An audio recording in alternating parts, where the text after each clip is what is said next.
Hello students, welcome again.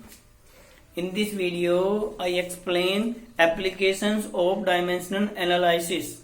इस video में हम जो डायमेंशनल एनालिसिस है उसकी एप्लीकेशन पढ़ेंगे। कई सारी एप्लीकेशंस हैं। First application to find the unit of physical quantity. Physical quantity, कोई फिजिकल क्वांटिटी है, अगर हमें उसकी डायमेंशन पता है तो उसकी यूनिट हम फाइंड कर सकते हैं। ठीक है, with the help of dimensions we can find the unit of physical quantity by replacing MLT by kilogram metre second. जो हमारी जैसे 7 फंडामेंटल यूनिट्स हैं, उनके सिंबल भी हैं, उनकी यूनिट भी है। ठीक है, जैसे M से रिप्रेजेंट करते हैं, L से रिप्रेजेंट करते हैं, T से रिप्रेजेंट करते हैं, वो तो उनका एक रिप्रेजेंटेशन हो जाएगा। ठीक है, एक्सप्रेशन हो जाएगा। लेकिन उनकी जो यूनिट है, जैसे मास है उसकी किलोग्राम है, रिप्रेजेंट उसको हम कैपिटल M से करते हैं डायमेंशनली। ठीक है, लेंथ की मीटर है उसको हम रिप्रेजेंट L से करते हैं। टाइम की सेकंड है उसको हम T से रिप्रेजेंट करते हैं। तो उसकी यूनिट से डायमेंशन को हम रिप्लेस कर देंगे तो वो यूनिट आ जाएगी। सपोज करो जैसे एक्सीलरेशन है, इसकी डायमेंशन है L की -2। ठीक है, तो इसको हम रिप्लेस करके इसकी यूनिट बता सकते हैं। L को मीटर से, तो मीटर इंटू सेकेंड की -2, ये इसकी यूनिट आ जाएगी। ठीक है, ऐसे ही इसका यूज होगा। जैसे कोई इक्वेशन गिवन है, सपोज करो y = AT + BX + CT या C, इस तरह से दे दिया कि जो ABC है उसकी डायमेंशन फाइंड करो। ठीक है, और उसकी यूनिट फाइंड करो। तो जब हम डायमेंशन फाइंड कर देंगे उसके बाद उनको हम MLT को रिप्लेस करके उसकी यूनिट भी फाइंड कर सकते हैं और इससे हम आइडिया भी लगा सकते हैं कि ये क्वांटिटी क्या हो सकती है। अब देखिए, ये सपोज करो उसमें y डिस्टेंस है। y क्या चीज है? डिस्टेंस है हमारा।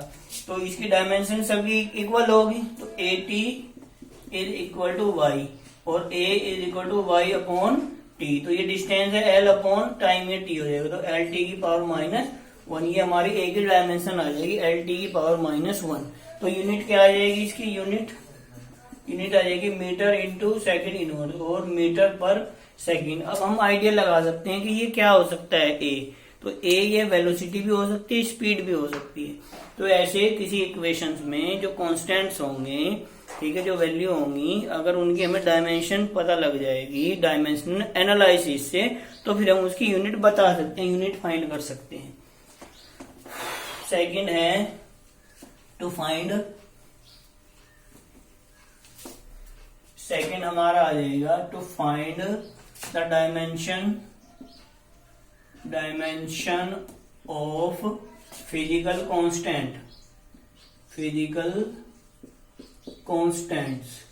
फिजिक्स में कुछ कांस्टेंट यूज होते हैं, तो उन फिजिकल कांस्टेंट की जो डायमेंशन होगी वो यूनिक होगी।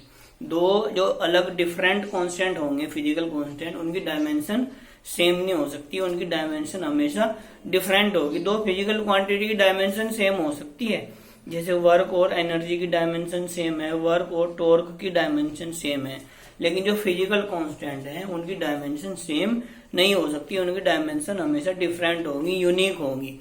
ठीक है, तो इसकी डायमेंशनल एनालिसिस की हेल्प से हम जो फिजिकल कांस्टेंट है, जैसे ग्रेविटेशनल कांस्टेंट कैपिटल G, ठीक है, और हमारा वो गैस कांस्टेंट कैपिटल R, इस तरह बहुत सारे कांस्टेंट आएंगे, प्लैंक कांस्टेंट, ठीक है, बहुत सारे कांस्टेंट आएंगे।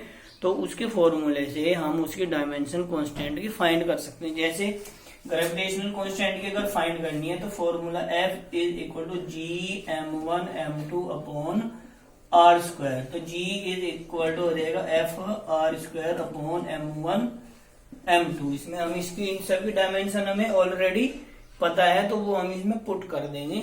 ठीक है, फोर्स की हम MLT की -2, R हमारा रेडियस है, डिस्टेंस ही हो गया नीचे, तो L⁻2 और M इंटू M, तो M से M कैंसिल हो जाएगा, तो M⁻⁻1 L⁻3, 2 और 1 3 और T की -2। तो ये डायमेंशन हो जाएगी हमारी ग्रेविटेशनल कांस्टेंट की। ये और किसी की डायमेंशन नहीं होने की, सिर्फ इसी की होगी, यूनिक होगी इनकी डायमेंशन। और जैसे एक मैं फाइंड करता हूँ प्लैंक कांस्टेंट की, E = h/ν। इसमें E एनर्जी है, H प्लैंक कांस्टेंट है और न्यू इसमें फ्रीक्वेंसी है। 9th में मैंने पढ़ा था फ्रीक्वेंसी इक्वल होता है 1/t, तो इसकी डायमेंशन हो जाएगी फ्रीक्वेंसी की t इनवर्स। हमें h की फाइंड करनी है, तो h is equal to E/ν। तो h एनर्जी m l की पावर 2 t की -2 t की -1, तो ये आ जाएगी m l स्क्वायर t की पावर -1 -2 -1, तो -1 बच जाएगा। तो ये प्लैंक कांस्टेंट की आ जाएगी। आपके लिए क्वेश्चन है, आपको गैस कांस्टेंट जो होता है PV is equal to N R T, उसमें आर की डायमेंशन फाइंड करनी है।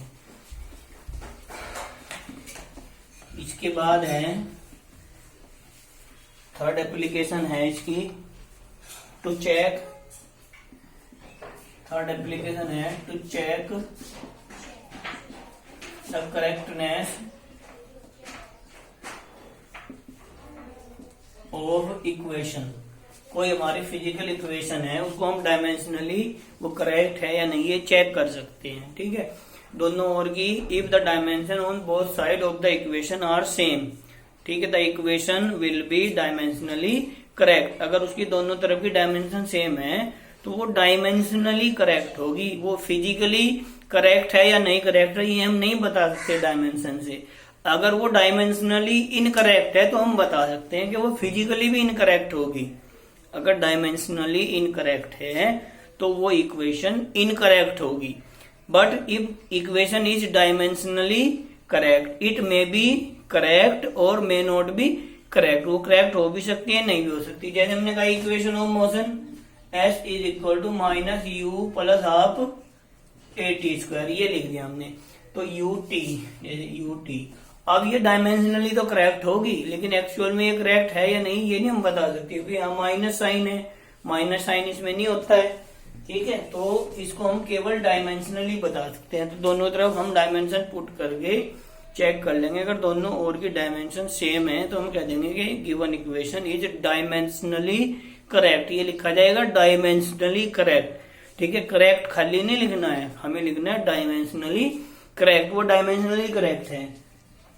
इसके बाद है application number 4, to derive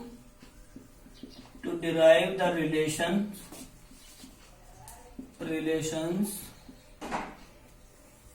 between physical quantity. हम रिलेशन ड्राइव कर सकते हैं, केवल उनके लिए हम रिलेशन ड्राइव करते हैं अगर if a physical quantity is a product function of different quantity. अगर वो प्रोडक्ट फॉर्म में है तो हम उसकी इक्वेशन को डायमेंशनली डिराइव कर सकते हैं उनमें रिलेशन को। अगर वो प्रोडक्ट फॉर्म में है, अगर वो प्लस है, माइनस है, या ट्रिग्नोमेट्रिक है, या लॉगरिथम है, या एक्सपोनेंशियल है, तो उसको हम डिराइव नहीं कर सकते। जैसे ये है s is equal to ut plus half at², इस इक्वेशन को हम डायमेंशनली डिराइव नहीं कर सकते, केवल चेक कर सकते हैं कि ये डायमेंशनली करेक्ट है या नहीं है। ये v is equal to u plus ad, इसको भी नहीं कर सकते। जिनमें प्लस का साइन होगा या माइनस का साइन होगा उनको हम डिराइव नहीं कर सकते डायमेंशनली। ठीक है, जैसे या trigonometric y is equal to a sine theta, ये वेव की इक्वेशन होती है y is equal to a sine theta. तो जो ट्रिग्नोमेट्रिक हैं उनको भी हम इससे डिराइव नहीं कर सकते। कुछ हमारी एक्सपोनेंशियल भी आएंगी, e की फॉर्म में आएंगी, जैसे n is equal to n naught e की माइनस लैम्डा t। तो ये एक्सपोनेंशियली है, ये रेडियो एक्टिविटी में यूज होती है। ठीक है, इस तरह की जो इक्वेशन होंगी वो हम एक्सपोनेंशियल हो, लॉगरिथम हो, ट्रिग्नोमेट्रिक हो, प्लस माइनस की फॉर्म में जो इक्वेशन होगी उसको हम डिराइव नहीं कर सकते। जो प्रोडक्ट फॉर्म में होगी, जैसे ये है F is equal to ma mass into x, इसको हम डिराइव कर सकते हैं जो प्रोडक्ट फॉर्म में है। जैसे ये u is equal to mgh, इसको डिराइव कर सकते हैं। ठीक है, ये हमारा k is equal to half mv², इसको हम रिलेशन को बता सकते हैं। तो जो प्रोडक्ट फॉर्म में होगी उनको हम डिराइव कर सकते हैं। अब देखो कैसे डिराइव करेंगे, एक एग्जांपल बताता हूं मैं।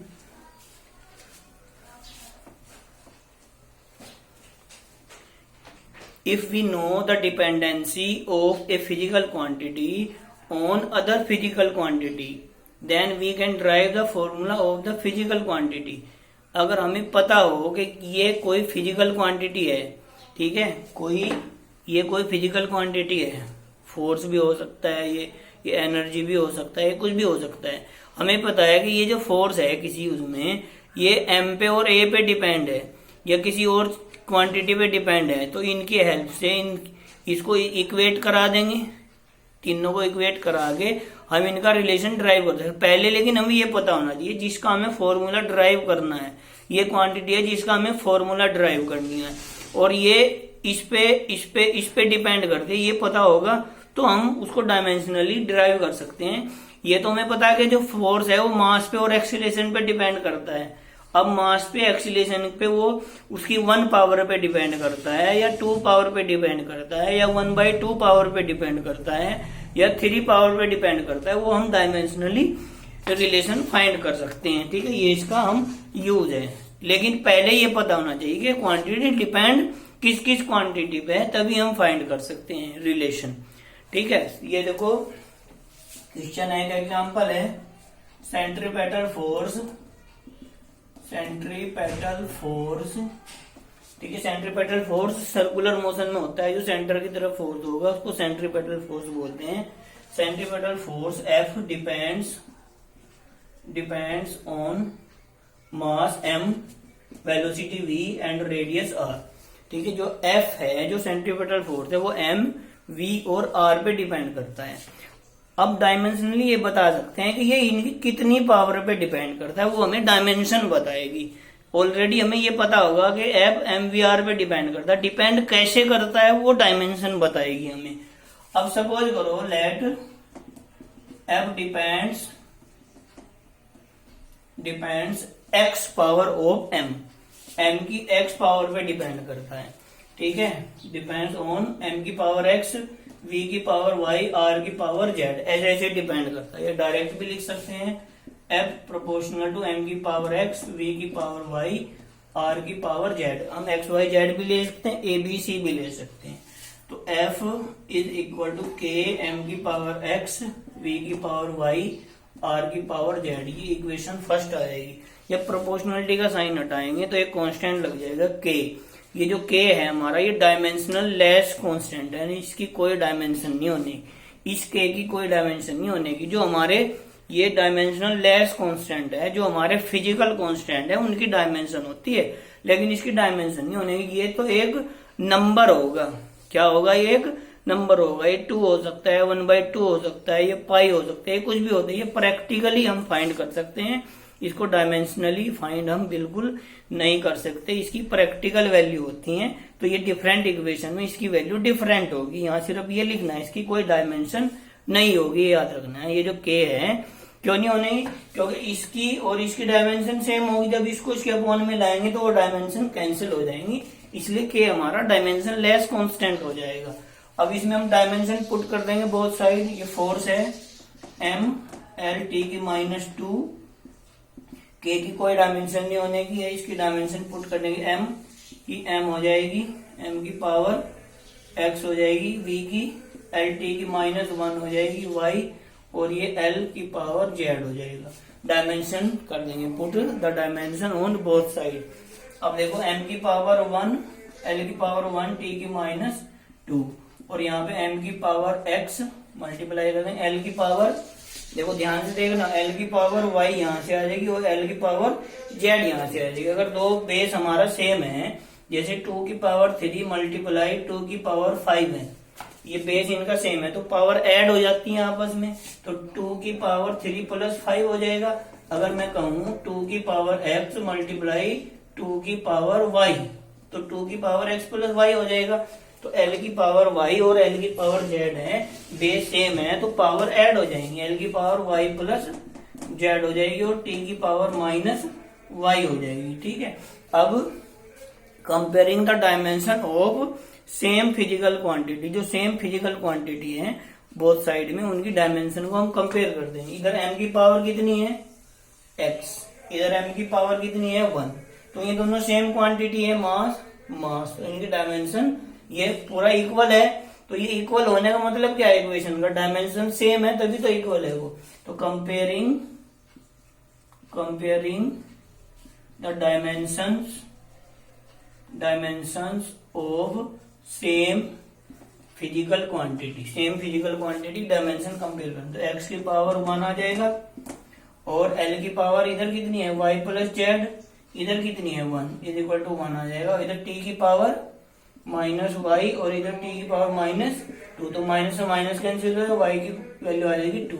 y की वैल्यू यहाँ पुट कर देंगे तो z की वैल्यू आ जाएगी 2 + z is equal to 1, z is equal to 1 - 2, z is equal to -1। अब x y z की वैल्यू इक्वेशन 1 में पुट कर देंगे, putting the value of x y z in equation first. तो f is equal to k m की power 1 v की power 2 r की power -1। अब ध्यान ये रखना पावर इसमें माइनस में नहीं छोड़नी है, क्योंकि फॉर्मूले में पावर माइनस में नहीं लिखते हैं। एक अगर माइनस में है तो उसको अपॉन में ले जाएंगे तो वो प्लस में हो जाएगी। तो f is equal to k m v² upon r, ये इसका फॉर्मूला है। फिलहाल आपको k की वैल्यू पुट नहीं करनी है, ठीक है। आपके आगे जैसे आते जाएंगे अपने आप k की वैल्यू पता लगती जाएगी। इसमें k की वैल्यू 1 होती है, वैसे किसी में और है उनमें डिफरेंट होगी। इसको फिलहाल k में ही छोड़ सकते हैं। ध्यान ये रखना है जो k है वो डायमेंशनल लेस कांस्टेंट है, ठीक है। अब देखो और भी कोई इक्वेशन ड्राइव करनी हो वो भी ऐसी होगी। लास्ट है, बहुत इंपॉर्टेंट है, number 5, to convert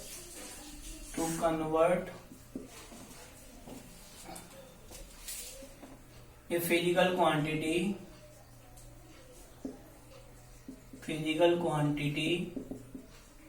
to convert a physical quantity from one system to other system। जैसे हमारे सिस्टम है MKS system, CGS system, FPS system, तो किसी क्वांटिटी को एक सिस्टम से हम दूसरे सिस्टम में चेंज कर सकते हैं। Quantity from one system to other system, उसको हमें चेंज करना है। अब देखो इसमें कोई हमारी जैसे ये है 1 मीटर, इसको सेंटीमीटर में चेंज करना है तो कितना होगा 100 सेंटीमीटर, ठीक है। इन दोनों का मैग्नीट्यूड सेम है, ये क्वांटिटी सेम है, मैग्नीट्यूड अलग अलग है।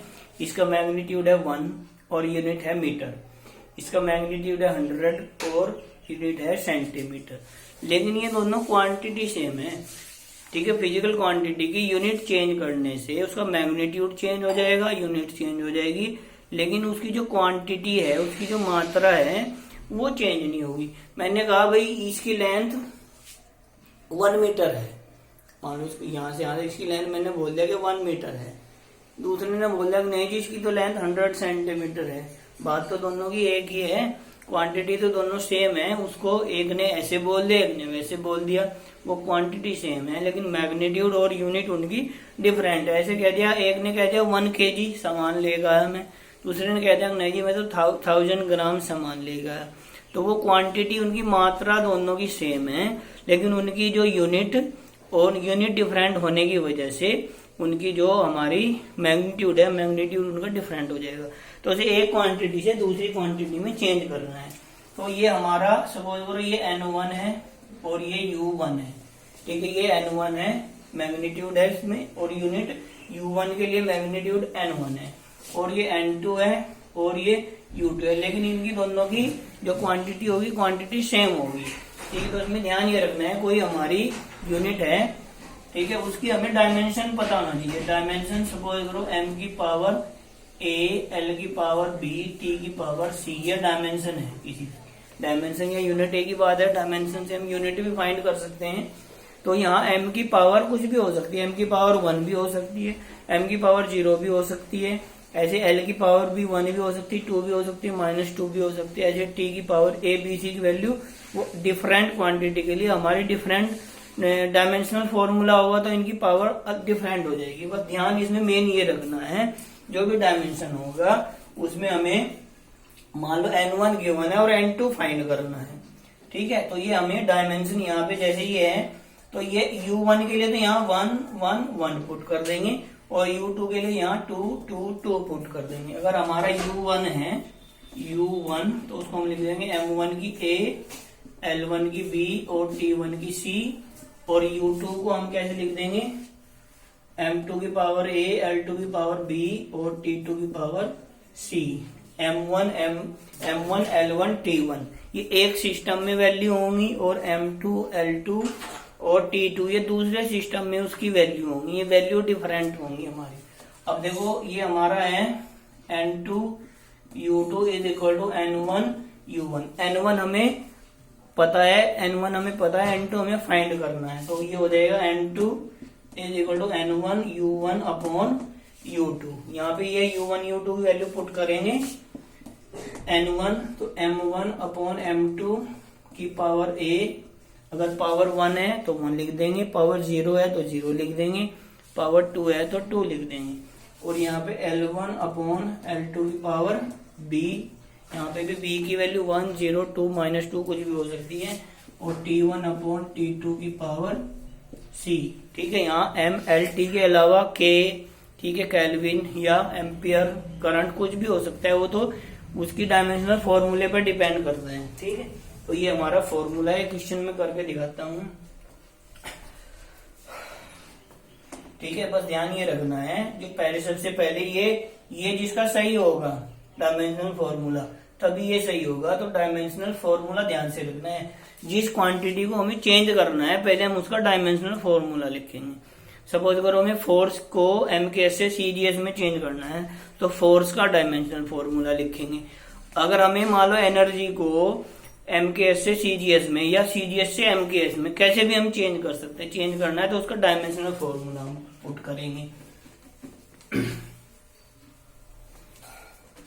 जैसे मैं चेंज करता हूँ, स्मॉल g की वैल्यू है 9.8 मीटर पर सेकंड स्क्वायर, ये MKS सिस्टम में, इसको CGS में चेंज करना है। ये क्या चीज है, एक्सीलरेशन, तो इसका डायमेंशनल फॉर्मूला क्या हो जाएगा, डायमेंशनल फॉर्मूला हमारा हो जाएगा LT की power -2।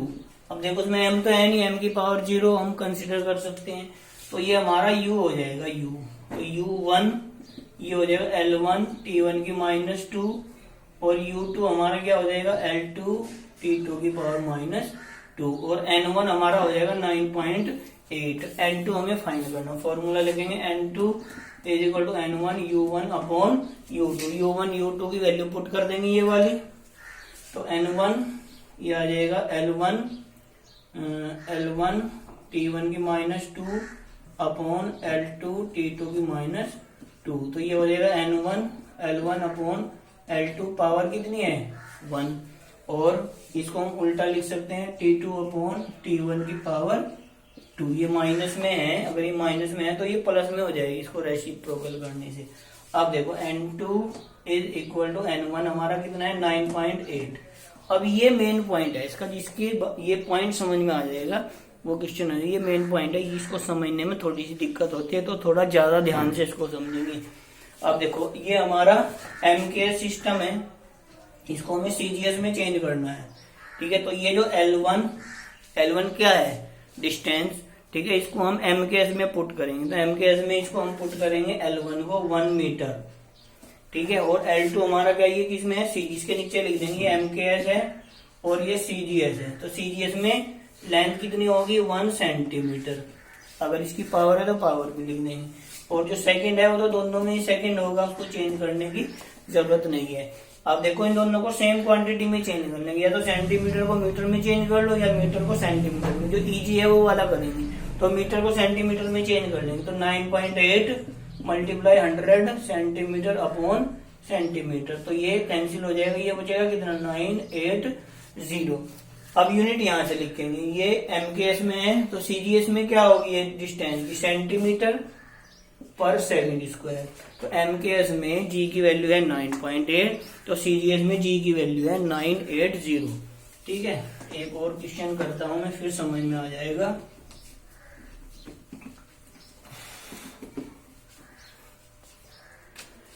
Convert 1 Newton into CGS। ठीक है, CGS में इसकी यूनिट होती है डाइन।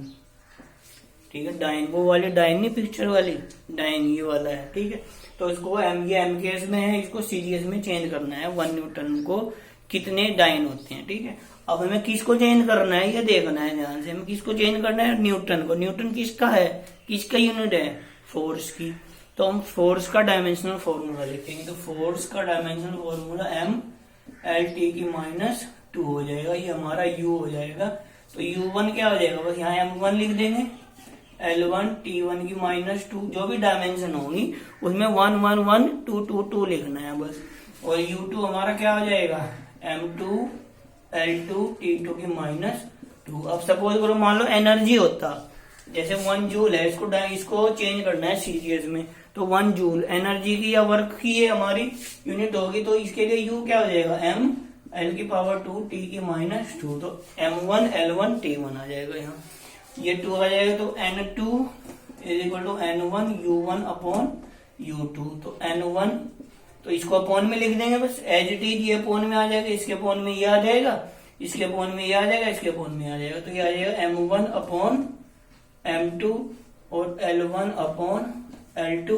अगर ये वाला है तो यहाँ पे स्क्वायर आ जाएगा, और T2 अपॉन T1। ये उल्टा क्यों लिखा है, क्योंकि ये माइनस में है। आप देखो ये किस में है, MKS में, और ये किस में है, CGS में। इसका उल्टा भी हो सकता है, ये CGS में, ये MKS में, फिर ऊपर वाली वैल्यू CGS वाली रखेंगे। अगर पहले N1 हमारा U1 हमारा MKS में है तो ऊपर हम MKS सिस्टम वाली वैल्यू पुट करेंगे, अगर CGS में है तो CGS वाली पुट करेंगे। तो इसमें N2 = 1, N1 की वैल्यू 1, और ये हो जाएगा 1 किलोग्राम, और ये हो जाएगा 1 ग्राम, और ये हो जाएगा 1 मीटर, और ये हो जाएगा 1 सेंटीमीटर, ये हो जाएगा सेकंड का स्क्वायर। ये तो कैंसिल हो जाएगा, अब इसको सेम में चेंज कर लेंगे, 1 किलोग्राम 1000 ग्राम अपॉन ग्राम, और 1 मीटर 100 सेंटीमीटर अपॉन सेंटीमीटर। तो ये 1 2 3 4 5, तो ये आ जाएगा N1 = 10⁵। ठीक है, अब इसकी यूनिट हमें पता होनी चाहिए, याद होनी चाहिए, इसको वैसे नहीं हम लिख सकते। क्या है, सीजीएस में डाइन, तो यूनिट डाइन हो जाएंगे। तो 1 न्यूटन में 10⁵ डाइन हो जाएंगी। ठीक है, 1 न्यूटन में 10 की बहुत सारी डाइन है, पिक्चर वाली डाइन नहीं है ये वो वाली डाइन है। ठीक है, ऐसे ही हम इसको चेंज करेंगे। जैसे 1 जूल को अगर चेंज करना हो सीजीएस में तो उसमें होता है अर्ग, ERG। तो उसमें क्या होगा, बस यहाँ चेंज हो जाएगा, यहाँ पे स्क्वायर आ जाएगा। जब यहाँ पे स्क्वायर आएगा तो यहाँ पे भी स्क्वायर आ जाएगा। तो कितने हो जाएंगे, 4 और 3, यहाँ 7 आ जाएगा, 10⁻7 आ जाएगा। अगर हमें ऑपोजिट करना हो, इसको इसमें चेंज करना हो, तो ये नीचे वाली वैल्यू है ऊपर आ जाएंगे, ऊपर वाली वो नीचे आ जाएंगे, फिर 10⁻5 आंसर आ जाएगा।